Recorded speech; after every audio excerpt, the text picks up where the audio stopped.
नमस्कार, आप देख रहे हैं किसान इंडिया और मैं हूं आपके साथ पारुल यादव। श्रीलंका में साइक्लोन दितवा की तबाही मचाने के बाद अब भारत को डर सता रहा है। श्रीलंकाई तट से ये भयानक चक्रवात धीरे धीरे भारत की ओर बढ़ रहा है और अगले 24 घंटों में इस तूफान के और तेजी से आगे बढ़ने की संभावना है। आपको बता दें कि श्रीलंका में साइक्लोन दितवा से अब तक 45 से ज्यादा लोगों की मौत हो चुकी है। वहीं करीब 23 से 25 लोगों के लापता होने की खबरें आ रही हैं। रेस्क्यू टीम राहत बचाव के काम में लगी हुई है। बात करें भारत की तो दितवा साइक्लोन से कई राज्यों में भयानक बारिश और तूफानी हवाओं का खतरा बढ़ गया है। मौसम विभाग ने चेतावनी जारी की है कि इस चक्रवात का असर खासकर तमिलनाडु, केरल और आसपास के क्षेत्रों में ज्यादा देखने को मिलने वाला है। इन राज्यों में अगले कुछ घंटों और दिनों में तेज बारिश, बिजली गिरने और तेज हवाओं की संभावना है। ऐसे में चलिए देश के जाने माने weather expert doctor S N. Pandey ji से जानते हैं कि देश में इस नए साइक्लोन का कितना असर पड़ने वाला है। जो दूसरा तूफान एक दितवा, जिसकी स्पेलिंग हम कह सकते हैं DITWAH है, इसका असर अब आने वाले दिनों में जो तमिलनाडु, पांडिचेरी, कराईकल के अलग अलग स्थानों पर भारी बारिश और कुछ जगहों पर अत्यधिक भारी बारिश होने की संभावना है। इसी तरह आंध्र प्रदेश में, केरल और माहे में अलग अलग स्थानों में भारी बारिश होने की संभावना मौसमी मॉडल दिखा रहे हैं। अंडमान निकोबार द्वीप समूह के अलग अलग स्थानों पर बिजली चमकने एवं तेज हवाओं के साथ 30 से 40 किलोमीटर की हवाएं भी चलने की संभावना है और पंजाब के अलग अलग स्थानों पर शीतलहर भी की संभावना है। इसी तरह हरियाणा, चंडीगढ़, दिल्ली, हिमाचल, उड़ीसा में भी कोहरा छाए रहने की संभावना है।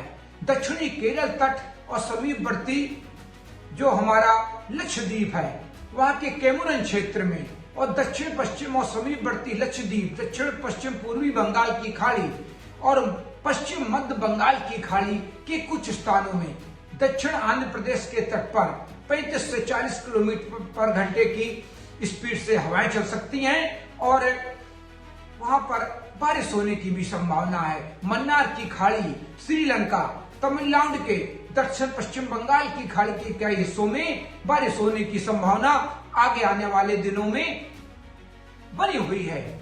अभी ये स्थितियां अगले मौसम की हैं। मौसम विशेषज्ञों का कहना है कि दक्षिण भारत के मौसम में अगले कुछ दिनों में बड़ा बदलाव देखने को मिल सकता है। दक्षिण पश्चिम बंगाल की खाड़ी और श्रीलंका तट के पास बना गहरा दबाव चक्रवाती तूफान दितवा में तब्दील हो गया है। इसके असर से तमिलनाडु, पुडुचेरी, आंध्र प्रदेश और केरल में 30 नवंबर तक भारी से बहुत भारी बारिश की चेतावनी जारी की गई है। वहीं मौसम विभाग के अनुसार हरियाणा, पंजाब और दिल्ली में 28 से 30 नवंबर के बीच घना कोहरा छा सकता है। इसके अलावा पंजाब और राजस्थान में 28 से 29 नवंबर और 3 से 4 दिसंबर को कुछ हिस्सों में ठंड की लहर चलने का अनुमान है। जिस तरह से तापमान गिर रहे हैं, आज के मैं आपको तापमान बता दूं तो श्रीनगर में माइनस में तापमान है और -4.5 तक तापमान गिर गए हैं।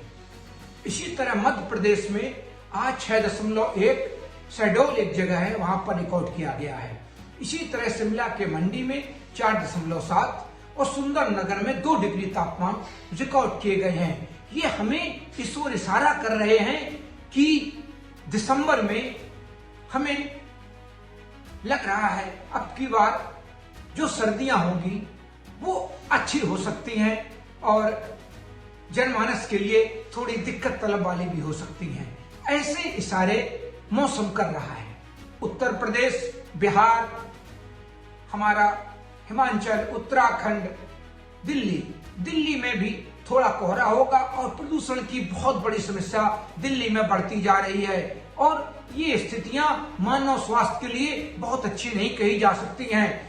तो लोगों को जागरूक रहना है और प्रदूषण कम हो, इसके लिए उन्हें ऐसे कुछ काम करने हैं कि अपनी गाड़ियों से बाहर निकलना है, कम निकलना है और जो सार्वजनिक वाहन है उनका प्रयोग ज्यादा करना है, क्योंकि आप लगातार देख रहे हैं कि इस तरह महाप्रदूषण बढ़ता जा रहा है और दिल्ली हमारी ये गैस चेंबर में परिवर्तित होती जा रही है। तो ये आगे आने वाले दिनों के मौसम रहेगा और ये सारा जरूर कर रहा है मौसम कि आगे दिन सर्दी भरे आने वाले हैं। जिस तरह से नॉर्थ पोल से भी जो हवाएं कमजोर वर्टेक्स वहां का जो है, जो हवाओं का जो एक क्षेत्र होता है वो कमजोर हुआ है और हवाएं नीचे एशिया, यूरोप और अमेरिका तक पहुंच रही हैं। तो इनकी वजह से भी सर्दी है और आगे चल के जब दिसंबर में बर्फबारी होगी हमारे पहाड़ों पर, उत्तर प्रदेश के पहाड़ों पर, तो सर्दी और बढ़ सकती है। तो ये स्थितियां भी आगे आने वाले दिनों में हैं, तो लोग सजग रहें, सतर्क रहें। मैं हूं मौसम विशेषज्ञ डॉक्टर एस सुनील पांडे, कानपुर से। नमस्कार। तो दोस्तों, इसी के साथ फिलहाल के लिए इस वीडियो में बस इतना ही। आप मुझे दीजिए इजाजत और इसी तरह मौसम से जुड़ी ताजा अपडेट्स के लिए आप देखते रहिए किसान इंडिया। धन्यवाद। अगला स्टेशन आपकी मनचाही मंजिल खुशहाली है। खुशहाली के दरवाजे चारों ओर से खुले रहेंगे। किसान इंडिया के साथ यात्रा करने के लिए आपका धन्यवाद।